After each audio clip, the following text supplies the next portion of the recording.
Ukraine জুড়ে আবারও বড় ধরনের ক্ষেপণাস্ত্র ও ড্রোন হামলা চালিয়েছে রাশিয়া। ইউক্রেনের প্রেসিডেন্ট ভলোদিমির জেলেনস্কির তথ্য অনুযায়ী হামলায় কয়েকজন হতাহত হয়েছেন। দিনিপ্রো শহরে রুশ ক্ষেপণাস্ত্র হামলায় প্রাণ হারিয়েছেন বেশ কয়েকজন। আর জাপোরিজ্জিয়ায় যাত্রীবাহী মিনিবাসে ড্রোন হামলা চালানো হয়। সুমি অঞ্চল সহ আরও কয়েকটি এলাকায় হতাহতের খবর জানিয়েছে কর্তৃপক্ষ।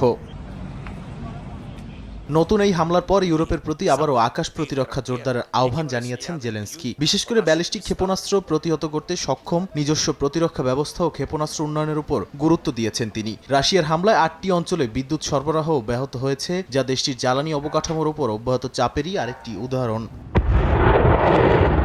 অন্যদিকে যুদ্ধের গতি বদলে দেওয়ার চেষ্টা করছে ইউক্রেনের দীর্ঘ পাল্লার ড্রোন অভিযান। গত কয়েক সপ্তাহে রাশিয়ার জ্বালানি, প্রতিরক্ষা শিল্প ও সরবরাহ ব্যবস্থাকে লক্ষ্য করে একের পর এক হামলা চালিয়েছে কিয়েভ। এতে রাশিয়া ও অধিকৃত ক্রিমিয়ায় জ্বালানি সংকট তৈরি হয়েছে, সরবরাহ ব্যবস্থাও ব্যাহত হয়েছে বলে বিশ্লেষণে উঠে এসেছে। যুদ্ধক্ষেত্রে রাশিয়ার অগ্রগতি ধীর হয়ে যাওয়ার পেছনেও এসব হামলার প্রভাব দেখছেন বিশ্লেষকরা।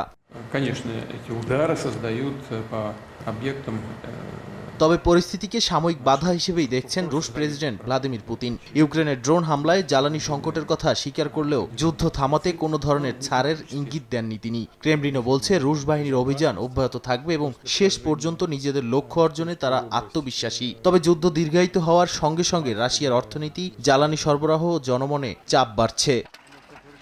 নাদিম মারজান, সময় সংবাদ।